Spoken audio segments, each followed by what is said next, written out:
saja ya. Di Quran disebutkan, diisyaratkan orang yang tahajud itu dijamin langsung oleh Allah, bukan hadis lagi ya, bukan hadis lagi. Dijamin langsung oleh Allah di Quran surah ke-17 ayat 79 sampai dengan 81-nya. Lihat kalimatnya. Allah menjamin akan memberikan 4 hal. Saya ulang. Allah jamin akan memberikan 4 hal pada orang tahajud, pada orang yang tahajud, yang tidak akan pernah ini diberikan pada yang tidak tahajud, sekalipun sholat fardunya khusyuk luar biasa. Ibu sholat misalnya 5 waktu sampai menangis terseduh-seduh, khusyuknya luar biasa. Anda tidak tahajud, Anda nggak dapat yang 4 ini. Ini khusus hanya untuk yang tahajud ya. Dan saking pentingnya tahajud ini, yang 4 ini, sampai perintah tahajud itu satu-satunya sholat sunnah yang perintahnya dilekatkan langsung dengan sholat fardu ya. Sholat fardu ada berapa rakaat? 17 rakaat, Masya Allah. Berapa waktu? 5 kan dalam sehari. 17 rakaat di surah ke-17 ayat 78 ya. Ayat 78 itu perintah salat fardu. Aqimus salata liduluki syamsi ila ghasaqil laili wa qur'anal fajri. Ada? Posisi sebelah kiri ke atas sedikit. Inna qur'anal fajri kana mashhudan. Itu dari mulai zuhur sampai ke subuhnya. Setelah itu ternyata salat sunnah pertama disebutkan di Quran, diisyaratkan itu bukan rawatib. Bukan yang rawatib 12 rakaat, atau kalau zuhurnya enggak 4 bisa jadi 2, kan? 10 rakaat, ya maksimal 12. Kemudian bukan salat duha, bukan salat syuruk, tapi salat tahajud. Ayat 79-nya. Wa minal laili fatahajjat bihi, dan di antara sebagian malam, enggak usah semuanya. Kamu istirahat silahkan ya, istirahat dengan baik dan usahakan malam bangun ambil sebagiannya. Ya. Masya Allah, sebanyak apa sih butuh untuk memenuhi kebutuhan dunia? Udah siangnya sibuk, malamnya juga dunia juga. Kapan untuk akhiratnya? Katanya pengen masuk surga, kan? Maka disinilah kemudian dimintakan, kata Allah nggak usah semuanya, sebagian aja yang bisa kamu hadirkan. Fatahajjat bihi, tunaikan tahajud nafilah. Ini hanya nafilah, tambahan saja, sunnah. Ya. Kalau kamu bisa kerjakan, kami berikan kemuliaan. Kalau tidak, kamu tidak berdosa. Tapi kalau bisa dikerjakan, lihat kalimatnya. Asa ayyab'athaka rabbuka maqaman mahmuda. Orang yang mampu menunaikan tahajud, benar tahajudnya, kami jamin, kami akan sukseskan karirnya, ya, mudahkan pekerjaannya. Ya. Ada kemudahan dalam beraktivitas. Bukan cuma mudah, tapi diangkat ya. Jadi ada maqam mahmuda, itu beda. Ya. Kalau maqam itu pijakan yang mengangkat derajat. Ya. Misal ada seseorang misalnya mendapatkan kebaikan, promosi jabatan, bisa disebut dengan maqam.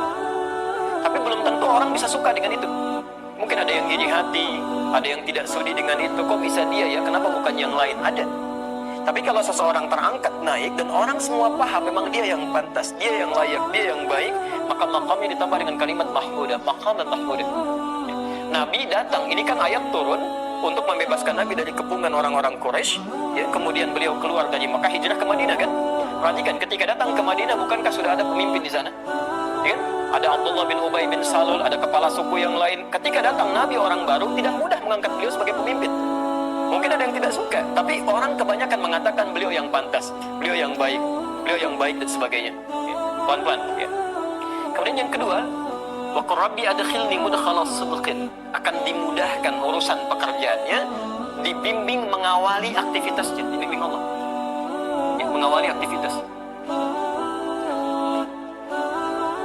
Dibimbing Allah Subhanahu wa ta'ala. Masya Allah, tidak ada yang paling nyaman, paling mudah kecuali mendapat bimbingan Allah Subhanahu wa ta'ala. Di rumah tangga dapat bimbingan, mau ke kantor dapat bimbingan. Ketika dibimbing Allah tidak mungkin menemukan teman yang jelek, tidak mungkin menemukan makanan yang buruk, tidak mungkin menemukan pakaian yang buruk dan sebagainya. Wa akhrijni mukhraja sidqin, wa akhrijni mukhraja sidqin. Diberikan solusi terbaik ketika punya masalah. Alhamdulillah.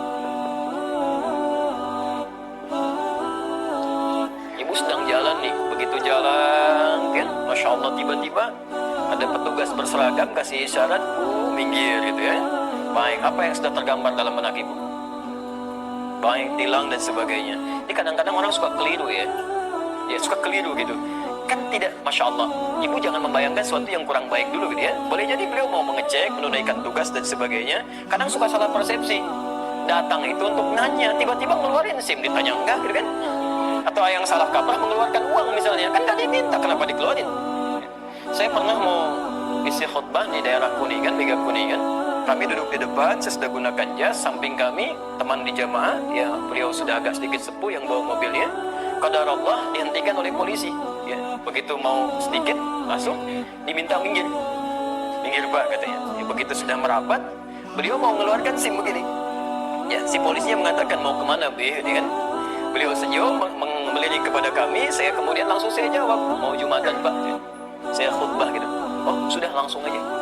Langsung aja. Lalu saya katakan kepada teman kami tadi, Pak, pertanyaannya kan mau kemana, bukan minta SIM.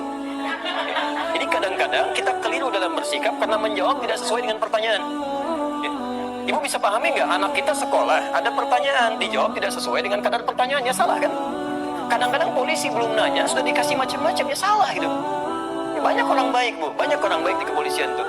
Kalau saya ke Mabes atau ke Polda itu Masya Allah, ya, orang sudah merapat ke masjid, banyak yang berdoa dan sebagainya. Tidak semua buruk, kadang-kadang yang masuk ke setannya bukan petugasnya, manusianya juga yang salah gitu. Jelas ya? Tapi ini bagian yang pertama ya. Jadi kalau kita sering mendekat kepada Allah, kasih solusi. Gak harus ada biaya kok, gak harus banyak tenaga ya. Pelan-pelan. Yang terakhir, waj'alni min ladunka sultanan nasira. Kalau diganggu dalam hidupnya, Masya Allah, kadang-kadang ada orang ingin menyingkirkan, menyungkurkan, menyudutkan macam-macam, kan? Orang yang rajin tahajud, perhatikan, akan langsung ditolong oleh Allah tanpa perantara. Tanpa perantara.